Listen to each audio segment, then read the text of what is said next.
नमस्कार, उत्तराखंड की खबरों में आपका स्वागत है। मैं हूं आपके साथ शैलजा त्यागी। तो मुख्यमंत्री पुष्कर सिंह धामी हरिद्वार दौरे पर रहे, जहां किसानों ने गन्ना मूल्य को लेकर सीएम धामी का आभार जताया।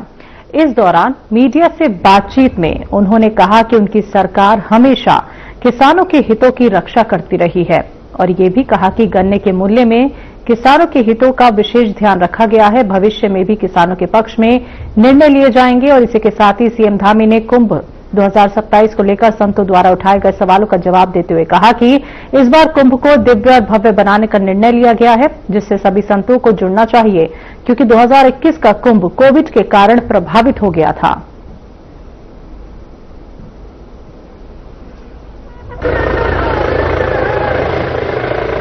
गन्ना मिलें ठीक प्रकार से, हमारी जो गन्ना मिले हैं वो ठीक टाइम पर चालू हों, ठीक टाइम पर उनका तुलान शुरू हो जाए, सेंटर चालू हो जाए और समय पर जो मूल्य है वो भी घोषित हो जाए।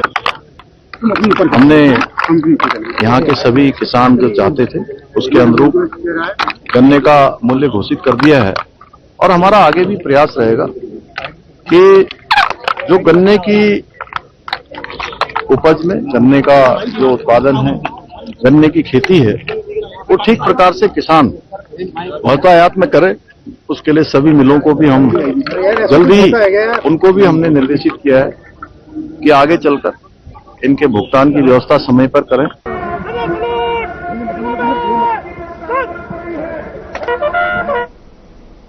बड़ी खबर आपको बता देते हैं, हल्द्वानी बनभूलपुरा अतिक्रमण पर फैसला आया है। तो रेलवे अतिक्रमण मामले में अगली सुनवाई होगी। तो सुप्रीम कोर्ट ने अगली तारीख 10 दिसंबर कही है। तो अगली तारीख आपको बता देते हैं, 10 दिसंबर होने वाली है सुनवाई की। तो ये बड़ी खबर आपको बता रहे हैं। हल्द्वानी बनभूलपुरा अतिक्रमण पर फैसला 10 तारीख को आएगा, क्योंकि अगली तारीख सुप्रीम कोर्ट ने बता दी है, उस पर सुनवाई होगी। तो रेलवे अतिक्रमण का ये पूरा मामला है। तो बड़ी खबर बता रहे हैं, हल्द्वानी बनभूलपुरा अतिक्रमण पर फैसला। रेलवे अतिक्रमण मामले में अगली सुनवाई होनी है 10 तारीख को।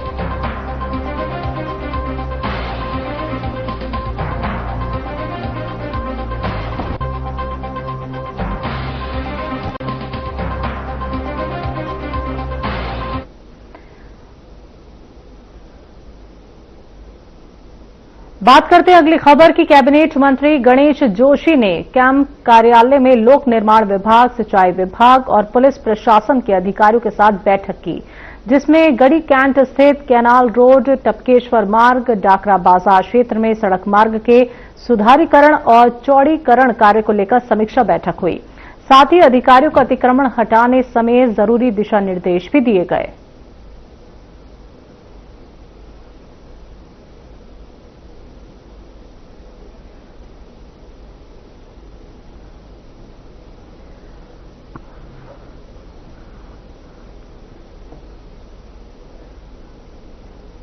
देहरादून में दिव्यांगजन और वृद्धजनों को सहायक उपकरण उपलब्ध कराने के लिए जिला प्रशासन और समाज कल्याण विभाग की ओर से 4 से 11 दिसंबर तक देहरादून जनपद में विशेष सेवा शिविर लगाया जाएगा। बता दें कि इन शिविरों में पात्र लाभार्थियों का पंजीकरण, स्वास्थ्य परीक्षण और आवश्यकता अनुसार व्हील चेयर, वॉकर, बैसाखी, श्रवण यंत्र, ट्राईसाइकिल सहित विभिन्न सहायक उपकरणों की पहचान की जाएगी।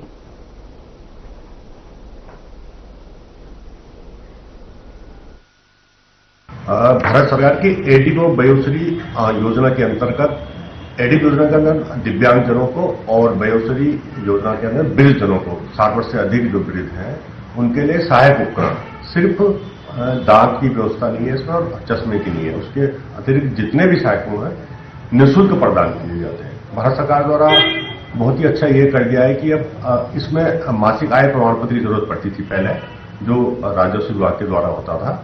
अब संबंधित पार्षद या गांव के प्रधान के मासिक आय प्रमाण पत्र देंगे तो वो मान्य होगा।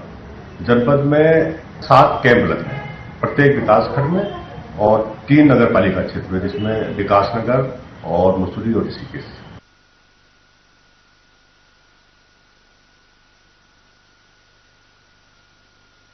टिहरी की डीएम नीतिका खंडेलवाल की अध्यक्षता में शीत ऋतु को लेकर जनपदीय समीक्षा बैठक आयोजित की गई। डीएम ने अधिकारियों को निर्देश दिए कि जनपद के शहरी और ग्रामीण क्षेत्रों में ठंड के दौरान कोई भी व्यक्ति परेशान न हो। इसके लिए सभी एसडीएम, तहसीलदार और ईओ नगर पालिका ये सुनिश्चित करे कि रैन बसेरों में समुचित व्यवस्था रहे। उपचार की आवश्यकता व्यक्तियों को तत्काल मेडिकल सुविधा उपलब्ध कराई जाए। मुख्य स्थलों पर अलाव की उचित व्यवस्था सुनिश्चित की जाए। उन्होंने निर्देशित किया कि जनपद क्षेत्र में 6 रैन बसेरे में उपलब्ध 66 बेड की फोटो तत्काल उपलब्ध कराई जाए। साथ ही जहां साइनेज लगाने की जरूरत है उसे जल्द पूरा किया जाए।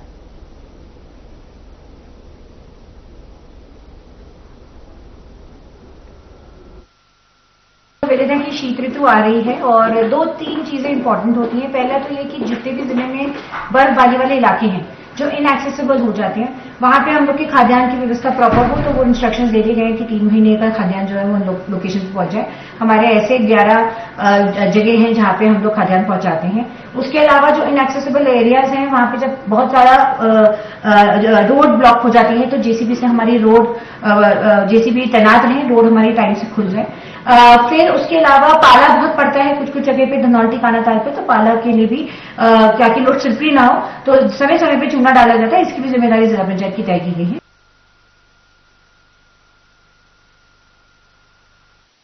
भातखंडे हिंदुस्तानी संगीत कॉलेज पौड़ी का वार्षिक उत्सव रविवार को स्थानीय प्रेक्षागृह में रंगारंग प्रस्तुतियों के साथ संपन्न हुआ, जिसमें प्रशिक्षणरत बाल कलाकारों ने तबला, हारमोनियम, तानपुरा और गायन के माध्यम से हिंदुस्तानी शास्त्रीय संगीत की विविध छटाएं बिखेरकर दर्शकों को मंत्रमुग्ध कर दिया। बता दें कि इस दौरान कार्यक्रम का शुभारंभ मुख्य अतिथि जिला सूचना अधिकारी योगेश पोखरियाल ने दीप प्रज्वलन कर किया, जबकि विशिष्ट अतिथि वार्ड सभासद संगीता रावत ने बच्चों को मंच प्रदान करने को भविष्य की प्रतिभा संवर्धन का माध्यम बताया। बता दें कि इस मौके पर मुख्य अतिथि ने छात्रों की लगन और तकनीकी दक्षता की सराहना करते हुए संगीत को साधना और आत्म जागरण का माध्यम बताया।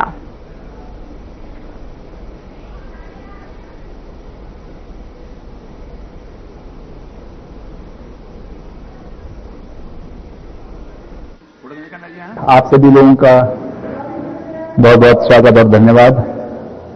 आज भातखंडे हिंदुस्तानी संगीत महाविद्यालय का वार्षिकोत्सव 2025 प्रेक्षागृह पौड़ी में मनाया जा रहा है। भातखंडे हिंदुस्तानी संगीत महाविद्यालय विगत 25 वर्षों से पौड़ी में लगातार बच्चों को संगीत और नृत्य की शिक्षा ग्रहण करा रहा है। मेरा मानना यह है कि जो ये बच्चे हैं, हमारे इसमें एक वार्षिक उत्सव में सबसे बड़ा हमारा जो उद्देश्य रहता है बच्चों को मंच पर कैसे ले जाना और कैसे मंच की उनको बारीकियां बताने की, किस ढंग से वो अपनी प्रस्तुतियां, गायन हो, नृत्य हो या वादन हो, किस ढंग से वो अपने मंच पे और कहीं भी किसी मंच पे जा सकते हैं। तो इस वार्षिक उत्सव का मुख्य उद्देश्य हमारे भातखंडे का यही रहता है कि बच्चों को मंच तक उनकी कला को लाया जाए। आज पौड़ी में भातखंडे हिंदुस्तानी संगीत महाविद्यालय का वार्षिकोत्सव था। मुझे उसमें आमंत्रित किया गया था और यहाँ अलग अलग संकाय के, वादन संकाय, गायन संकाय, नृत्य संकाय के बच्चों ने अपनी अपनी प्रस्तुतियां दी और उनके माता पिता, उनके अभिभावक यहाँ उपस्थित थे। उनकी प्रस्तुतियों को देखकर मुझे यही लगा कि भारतीय हिंदुस्तानी संगीत का जो भविष्य है वो सुरक्षित हाथों में है। यहाँ के अध्यापक, यहाँ के प्राचार्य श्री अनिरुद्ध सिंह जी उन बच्चों के लिए बहुत मेहनत कर रहे हैं। तो मुझे लगता है कि जो पंडित भातखंडे जी का जो सपना था उसको साकार करने में यहाँ के बच्चे और पूरे भारत के बच्चे अपनी पूरी मेहनत कर रहे हैं, जिससे उनका भविष्य भी आगे बढ़ रहा है और हिंदुस्तानी संगीत अपनी चरम अवस्था को धीरे धीरे प्राप्त करेगा। यही मेरा सपना है, इसी पर मैं आगे बढ़ रहा हूँ। मैं तो सबसे पहले आप सभी का बहुत बहुत धन्यवाद करना चाहती हूँ और स्पेशली भैया आपका। और आज हमारे भातखंडे हिंदुस्तानी महाविद्यालय पौड़ी में हर वर्ष वार्षिक उत्सव मनाया जाता है, तो इस वर्ष भी हमारे स्कूल की तरफ से, विद्यालय की तरफ से वार्षिक उत्सव मनाया गया बहुत हर्षोल्लास से। और मेरा ये सौभाग्य है कि मैं इसी विद्यालय की छात्रा हूँ और मैं इस प्रोग्राम में पार्टिसिपेट करती हूँ और बहुत अच्छा लगता है। हमारे अध्यापक यहाँ पे होते हैं, हमारे बच्चे इतनी अच्छी परफॉर्मेंस करते हैं और मैंने गायन में अपनी भूमिका निभाई। हमको तबला में बहुत ज्यादा रुचि है और आज हमारा वार्षिकोत्सव था और हमें अच्छा लगता है तबला बजाना। और हमारे कुछ यहाँ दोस्त भी हैं, तो ये वंशिका है, ये हमारी दोस्त छानवी और मेरा नाम साक्षी है। हमको अच्छा लगता है, हम अपनी संस्कृति को बढ़ाना चाहते हैं। हम तबला सीख के अपने गुरुजनों जिससे हमारे सर उनसे हम प्रेरणा लेते हैं और जब वो सिखाते हैं तो उनका नाम रोशन करने के लिए हम सीखते हैं। तो हमारी जो संस्कृति है उसे बढ़ाने के लिए हम ये काम करते हैं। हमको अच्छा लगता है तबला बजाना। तो हमें बहुत अच्छा लगा, यहाँ पे हम परफॉर्म करते हैं पूरे साल भर की, हम आज मेहनत अपनी दिखाते हैं यहाँ पे, तो हमें काफी अच्छा लगा। हमारे भातखंडे संगीत महाविद्यालय का वार्षिकोत्सव था, तो उस पर हम सब ने अपनी अपनी प्रस्तुति दी। हिमांचली डोगरी नृत्य किया, तो ये उसका पूरा पोशाक है, और इन लोगों ने गढ़वाली नृत्य किया, तो वो उनकी पोशाक है। ये कहना चाहूंगी कि ज्यादा से ज्यादा अपनी संस्कृति को बचाने की कोशिश करिए और जो भी आपके ट्रेडिशन है तो उनको मत भूलिए। हम निकाला है और आज भातखंडे वार्षिकोत्सव में बहुत अच्छा लगा हमें। हमने अपनी प्रस्तुति दी और बहुत ही अच्छा हुआ। हमने गढ़वाली गीत में अपना नृत्य प्रस्तुत किया और हम सबसे पहले अपने टीचर उन्होंने हमें इसी की वजह से आज हम यहाँ पे अपना डांस प्रस्तुत कर पाए इतने सारे जगहों के सामने, और हमें बहुत अच्छा फील हुआ कि आप सब आए और आपने हमारा डांस देखा। नमस्कार, मेरा नाम अदिति रुडोला है और मैं भातखंडे महाविद्यालय में लोक नृत्य की एक छात्रा हूँ। आज हम सभी का भातखंडे महाविद्यालय में अलग अलग कोई किसी का लोक नृत्य का, किसी का तबला संकाय का, किसी का गायन का वार्षिकोत्सव था। और जैसे कि आपने कहा कि कहीं ना कहीं ये संस्कृति लुप्त होती जा रही है, तो मैं ये कहना चाहूंगी कि जो हमारी संस्कृति है, हमारी पौराणिक चीजें हैं, जैसे कि लोक नृत्य है, तो हमारा जो लोक नृत्य था वो एक हिमांचली डोगरी नृत्य था, जो कि पहले के समय में जब औरतें थी, उनके जो हस्बैंड हुआ करते थे, वो जब फौज में थे तो वो उनके आने की खुशी में ये नृत्य करती थी।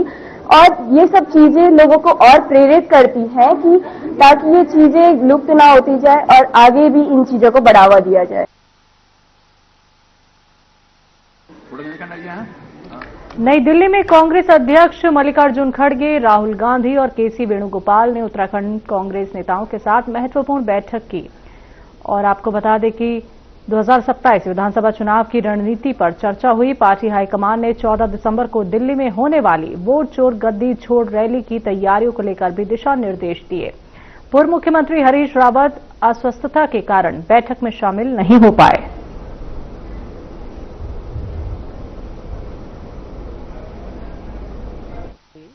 उत्तराखंड के जो अभी नए नवनियुक्त हमारे अध्यक्ष जी, पूर्व अध्यक्ष जी जो कि CWC में आए हैं, इलेक्शन कमेटी चेयरमैन हमारे Pritam Singh ji, election management committee chairman Harak Singh ji, और हमारे CLP लीडर जो कि यहाँ खुद मौजूद नहीं हो पाए, लेकिन उनसे कॉन्फ्रेंसिंग में यहाँ उनसे बातचीत हो गई थी मीटिंग में। हमारे माननीय अध्यक्ष मल्लिकार्जुन जी खड़गे और हमारे माननीय नेता प्रतिपक्ष लोकसभा पूर्व अध्यक्ष श्री राहुल गांधी,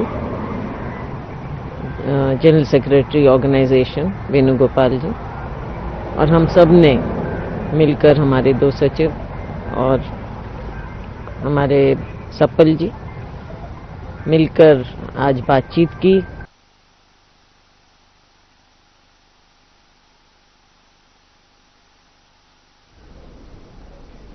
रेलवे विभाग की 30 हेक्टेयर भूमि पर अतिक्रमण मामले में आज सुप्रीम कोर्ट ने बड़ा फैसला सुना सकता है। फैसले से पहले प्रशासन ने वनभूलपुरा क्षेत्र में कड़ी सुरक्षा व्यवस्था की।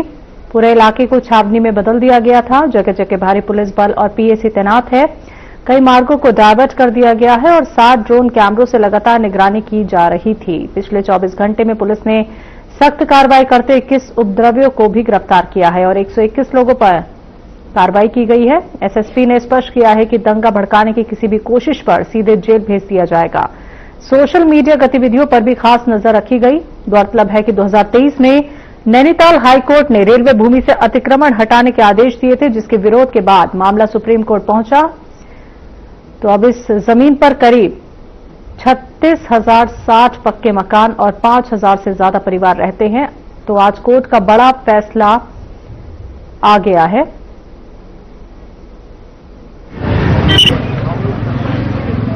आज जो है माननीय सर्वोच्च न्यायालय में बनबुलपुरा रेलवे भूमि अतिक्रमण का जो मैटर को लेकर आज अंतिम सुनवाई एवं जजमेंट्स के लिए पोस्टेड है। माननीय सर्वोच्च न्यायालय में सुप्रीम कोर्ट में आज अंतिम सुनवाई और जजमेंट है। तो इसी के परिप्रेक्ष्य में लॉ एंड ऑर्डर के दृष्टिकोण से हमने व्यापक पुलिस प्रबंधन किए हैं। संपूर्ण बनबुलपुरा क्षेत्र को सभी जगह से कॉर्डन ऑफ करते हुए टोटल कुल मिला के 4 जोन्स में हमने बांटा है। कुल मिला के 3 एसपीज, 4 सीओस, 8 इंस्पेक्टर्स, 8 एसओ एसएचओस, उसके अलावा 400 प्लस पुलिस बल, 2 कंपनी पीएसी, उसके अलावा firing squads, tear gas squads, anti riot equipments, वो सबको तैनात करा है। फायर यूनिट्स को भी तैनात किया है। ट्रैफिक और सीपीओ का भी प्रबंधन हमने किया है।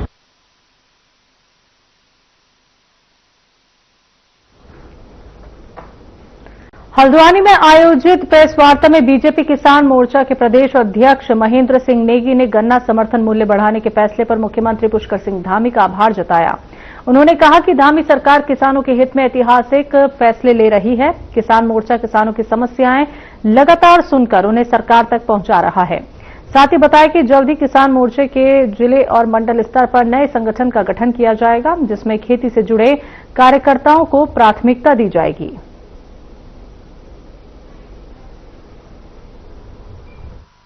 प्रदेश की धामी सरकार किसानों के लिए बहुत अच्छे और उनके लिए सकारात्मक जिसमें परिणाम आए, उनको उनके मेहनत का अच्छा वो धनराशि मिले, इसके लिए प्रयास कर रही है। किसानों के खेती किसानी के लिए 1 लाख रुपए तक का ऋण कोऑपरेटिव बैंकों के माध्यम से ब्याज मुक्त पूरे 1 साल के लिए फसल के हिसाब से दिया जाता है। और केंद्र सरकार के द्वारा आपको मालूम है किसान सम्मान निधि के रूप में 6,000 रुपया प्रतिवर्ष केंद्र सरकार दे रही है। उसके अलावा किसानों के लिए जानवरों के बीमा है, फसल बीमा योजना है, ये सारी योजनाओं पर सरकार बहुत ही बारीकी से काम कर रही है। देखिए माने जा रहे हैं, उसके लिए हम सरकार से आग्रह करेंगे कि ये जो अपनी बीमा कंपनियां हैं उनके साथ समन्वय बनाकर उनसे बात करके ये किसानों का जो भुगतान लंबित पड़ा हुआ है उसको दिलाया जाए। ऐसा कुछ नहीं है, आप जो आपको उचित लगेगा आप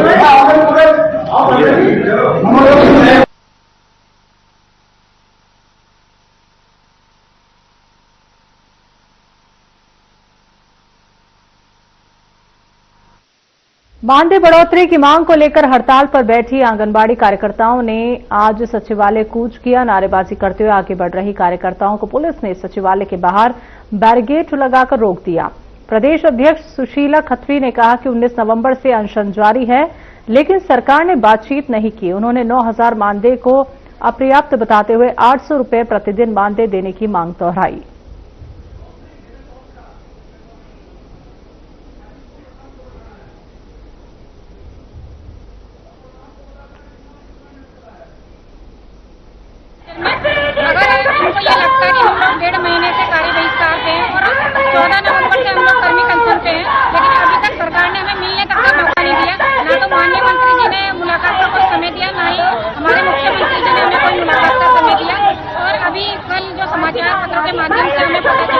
माननीय मुख्य हमारी जो कैबिनेट मंत्री है रेखा लेती, उन्होंने 1600 रुपए की घोषणा की।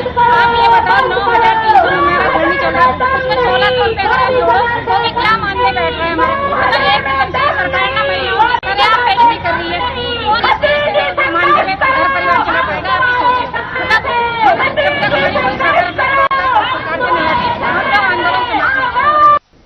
पौड़ी गढ़वाल में विधिक सेवा प्राधिकरण और स्वास्थ्य विभाग के संयुक्त तत्वाधान में जनता इंटर कॉलेज पर सुडाखाल में विश्व एड्स दिवस के अवसर पर विधिक जागरूकता और साक्षरता शिविर आयोजित किया गया। बता दें कि इस शिविर में छात्र छात्राओं और स्थानीय नागरिकों को HIV एड्स के संक्रमण के कारण, उसके फैलने के तरीके, रोकथाम के उपाय और संक्रमित व्यक्तियों से संवेदनशील व्यवहार अपनाने से जुड़ी जानकारी दी गई।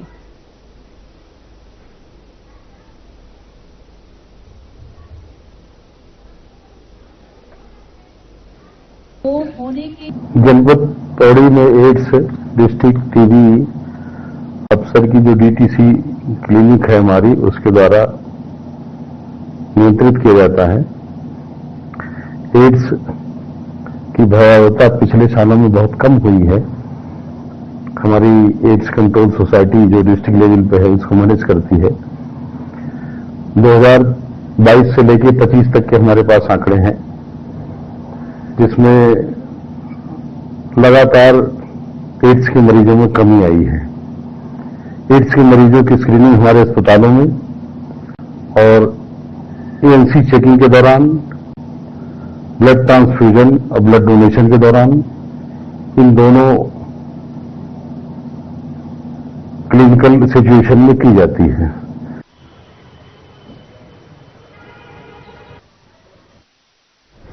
अल्मोड़ा जिलाधिकारी अंशुल सिंह लगातार जनपद का निरीक्षण पर हैं। इस दौरान वरिष्ठ पुलिस अधीक्षक देवेंद्र पीछा के साथ उन्होंने मेडिकल कॉलेज स्थित नशा मुक्ति केंद्र का निरीक्षण किया। जिलाधिकारी ने कहा कि मेडिकल कॉलेज में संचालित नशा मुक्ति केंद्र का निश्चित रूप से ड्रग एडिक्ट को लाभ मिल रहा है। उन्होंने कहा कि इसमें काफी अच्छी सुविधाएं मौजूद हैं।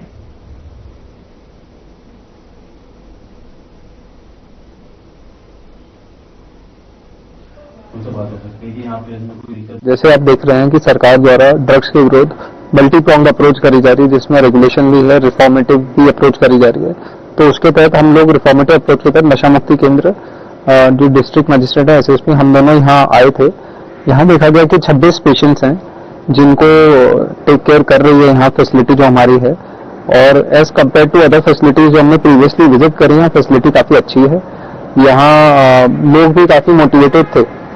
आई थिंक 26 में से 24 ऐसे लोग थे जो क्लासेज अटेंड कर रहे थे। 2 नए पेशेंट्स थे, तो अभी उस वाले फेज में रहते हैं जब उनकी काउंसलिंग कर जाती है, फिर उन्हें इंटीग्रेट किया जाता है। उत्तराखंड सरकार की पहल पर ऋषिकेश को बाल मजदूरी से मुक्त बनाने का अभियान शुरू हो गया है। 31 दिसंबर तक शहर को बाल श्रम मुक्त बनाने का लक्ष्य तय किया गया है। इसी क्रम में श्रम विभाग ने व्यापारियों से सहयोग की अपील की है। सहायक श्रम आयुक्त कार्यालय में व्यापारियों के साथ बैठक हुई, जहां एएलसी दीपक कुमार ने जीरो चाइल्ड लेबर जोन योजना की जानकारी दी। उन्होंने बताया कि अभियान को 3 चरणों में पूरा किया जाएगा। पहले चरण में व्यापारियों को बाल श्रम के नियमों और प्रभावों के बारे में जागरूक किया जाएगा। दूसरे चरण में सभी दुकानों और प्रतिष्ठानों को सार्वजनिक तौर पर लिखना होगा कि उनके यहां 18 वर्ष से कम उम्र का कोई कर्मचारी नहीं है। तीसरे और अंतिम चरण में श्रम विभाग छापेमारी करेगा, जिसमें बाल श्रम पाए जाने पर संबंधित व्यापारी पर जुर्माना और मुकदमे की कार्रवाई की जाएगी।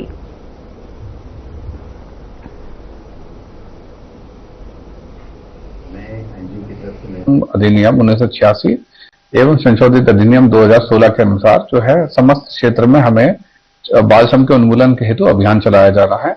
इस अभियान का उद्देश्य यह है कि वहां पे नो चाइल्ड लेबर जोन बनाना, जिसका मतलब है कि पूरे जो है ऋषिकेश क्षेत्र में कहीं भी चाइल्ड लेबर निकट भविष्य में भी ना मिले। इसके लिए एक जागरूकता का अभियान है। साथ में इसमें निरीक्षण भी किए जाएंगे और साथ में सभी जो प्रतिष्ठान स्वामी हैं उनके डोर टू डोर जाके उनको अवेयर भी किया जाएगा। और प्रयास ये रहेगा कि नागरिकों को भी इस संबंध में हम लोग जानकारी देते रहें, ताकि 2026 शुरू होने से पहले 1 जनवरी 2026 तक हम पूरे ऋषिकेश क्षेत्र को, इस पावन धरती को बाल श्रम से मुक्त कर सकें।